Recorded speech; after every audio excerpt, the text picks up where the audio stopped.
There is a document buried somewhere in the administrative bowels of the United States military that formally prohibits members of the British Special Air Service from accessing certain American military installations.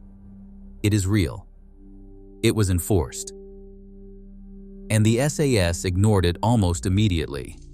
What followed is one of the most quietly embarrassing episodes in the history of the special relationship. A story of bureaucratic overreach, operator-level defiance, and the fundamental truth that when two groups of the most capable soldiers on Earth decide they need each other, a piece of paper signed by someone who has never fired a weapon in anger is not going to stop them. Hi, my name is Arnold, and this is Delta Force Chronicles. The special relationship nobody talks about. To understand why the ban happened, you first need to understand just how deeply the American and British special operations communities had become entangled in the decades before it. By the 1970s, the Special Air Service and its maritime equivalent, the Special Boat Service, had established formal exchange arrangements with their American counterparts. SAS operators were rotating through Fort Bragg. U.S. Army Special Forces soldiers were spending time in Hereford. The Special Boat Service had a similarly close relationship with what would eventually become the U.S. Navy SEALs. These were not casual visits. These were operators living inside each other's units, learning each other's tactics, building the kind of institutional trust that no memorandum of understanding can manufacture from scratch. The consequences of these exchanges are well documented in the history of American special operations. It was during his attachment to the A.S. in Hereford that Colonel Charlie Beckwith, founder of Delta Force, became convinced that the United States needed a dedicated counter-terrorist unit modeled on precisely what he had seen there. Similarly, the founding philosophy of SEAL Team 6 drew directly from the SBS playbook. The intelligence support activity, set up by Colonel Jerry King, a man with deep experience working alongside the SAS, was cut from the same cloth. The Americans had essentially looked at what the British had built over decades of hard experience and said, "We bought that." The point is this: by the late 1970s and into the 1980s, the SAS and the American Tier 1 community were not simply allies. They were, at the operational level, practically the same organism wearing different flags on their shoulders, which made what came next all the more extraordinary. The incident that changed everything. Now here is where it gets interesting, and I will be honest with you. The precise details of what triggered the ban are, even now, not fully declassified. What is known, and what has been corroborated across multiple credible sources within the special operations community, is that a group of SAS operators, on an exchange rotation at a U.S. military installation, did something that caused a serious and very loud administrative problem. The version of events most consistently described involves a combination of factors: an unsanctioned operation, or exercise conducted without the knowledge or approval of the U.S. base commander, a perimeter that was breached in a way that deeply embarrassed the installation's security apparatus, and the subsequent discovery that the British operators had been operating inside the wire for a period of time without anyone having any idea they were there. Now, if you are an SAS soldier, that is not embarrassing. That is a Tuesday. If you are a U.S. base commander who now has to explain to a two-star general why British soldiers were wandering around your installation undetected, that is a career-altering conversation. And the response, as it so often is when institutions are embarrassed, was administrative. A formal restriction was put in place. The SAS, in whole or in part, was to be denied routine access to specific U.S. military installations. The operators on both sides reportedly received the news with a level of incredulity that bordered on contempt.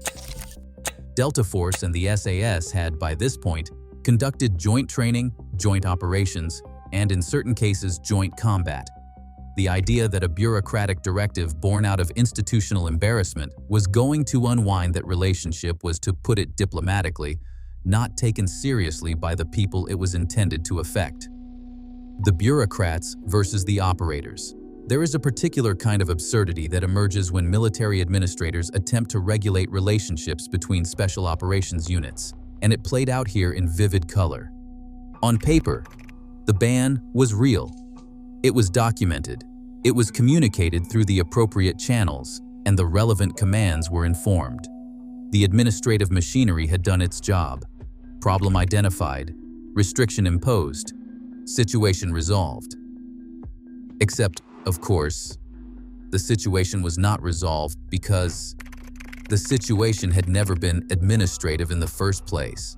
What the bureaucrats had failed to account for, as bureaucrats so often do, is that the relationship between the SAS and their American counterparts was not maintained through official channels. It was maintained through personal relationships built over years of shared hardship.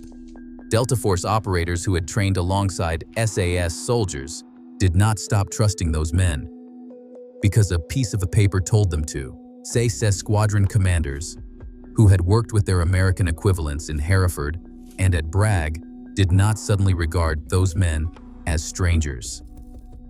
The ban created a peculiar double reality. Officially, certain things could not happen. Unofficially, and this is the part that requires you to understand how special operations actually function, those things continued to happen through a series of workarounds, informal arrangements, and creative interpretations of what the restriction actually covered. It is worth noting here that Delta Force, the unit perhaps closest to the SAS institutionally, was itself a unit built almost entirely on the premise that if the mission requires something, you find a way to do it. The idea that Delta would simply accept a restriction on their relationship with the unit that had essentially inspired their own creation was never particularly realistic. They got in anyway, and so, to the part of this story that should surprise nobody who knows anything about how Tier 1 units operate.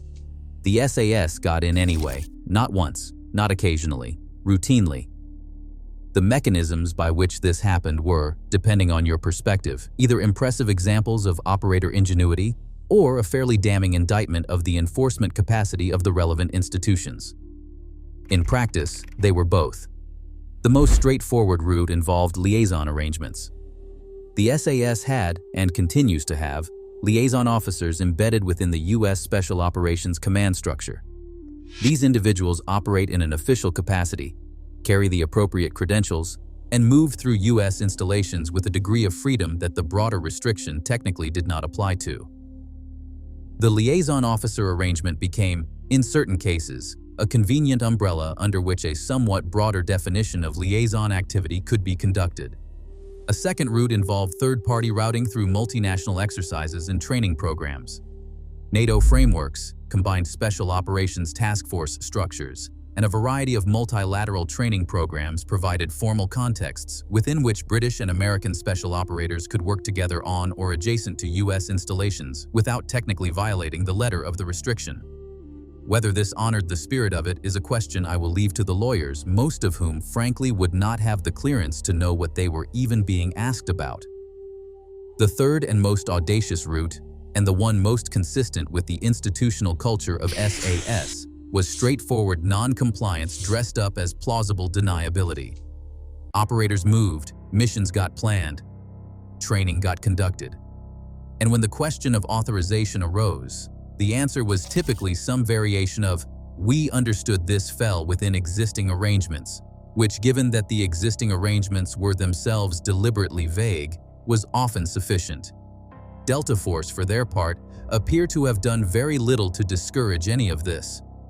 In fact, multiple accounts from operators on both sides during this period describe the Americans as quietly and enthusiastically facilitating the continued presence of their British counterparts.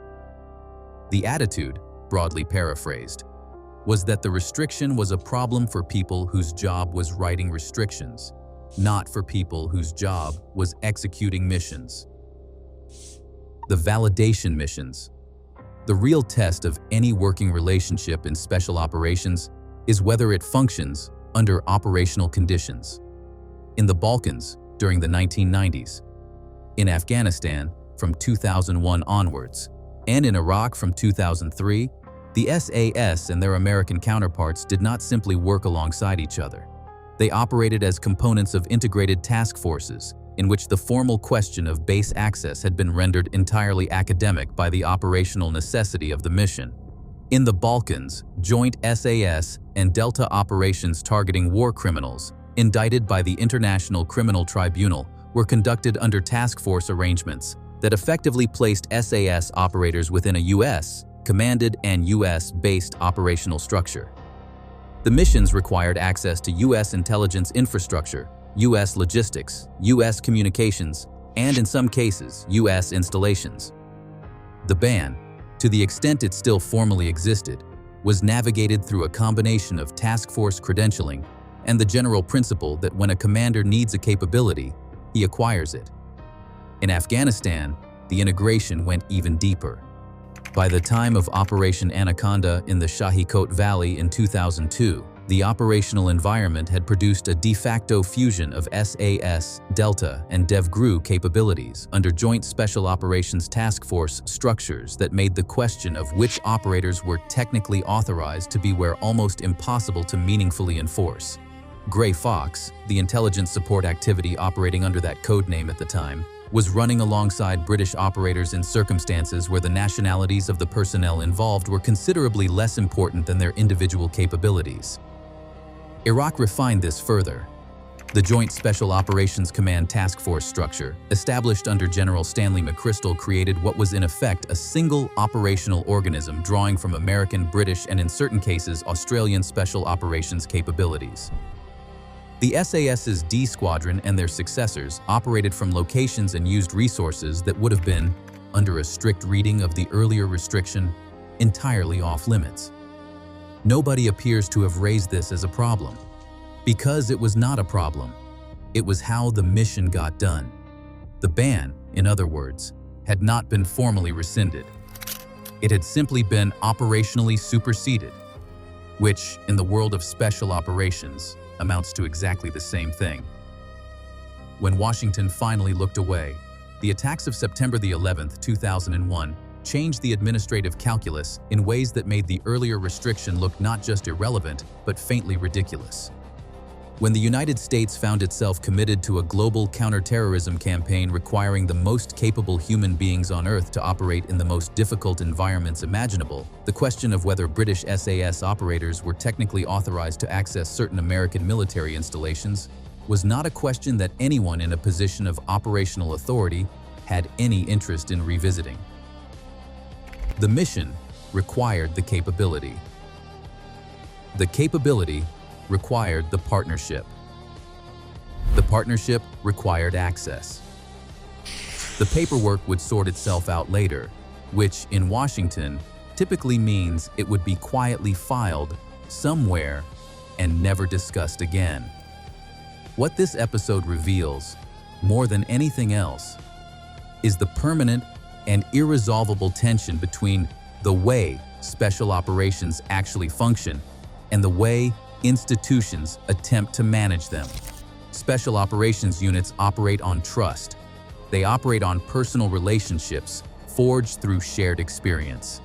They operate on the understanding that when you need the most capable partner available, you go and find them regardless of what the administrative framework says about it.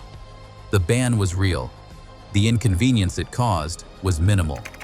The relationship it attempted to restrict was, and remains, one of the most operationally significant partnerships in the history of modern warfare. And the SAS, true to the character of a unit whose entire identity is built on getting into places it is not supposed to be able to get into, treated the whole affair with the institutional indifference it deserved.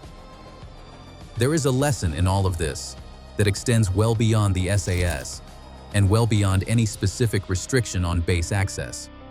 Elite units operate on a different set of rules to the institutions that nominally contain them. Not because they are reckless or undisciplined, quite the opposite, but because the thing that makes them elite is precisely the capacity to identify what actually matters and discard what does not. A ban on base access, however formally constructed, was never going to survive contact with the operational reality of the world's two most capable special operations communities deciding they needed each other. The document that started all of this is still out there, somewhere in the system. The relationship it tried to manage outlasted it by decades, as it always was going to. If you found this episode useful, please hit like and subscribe. There is considerably more where this came from.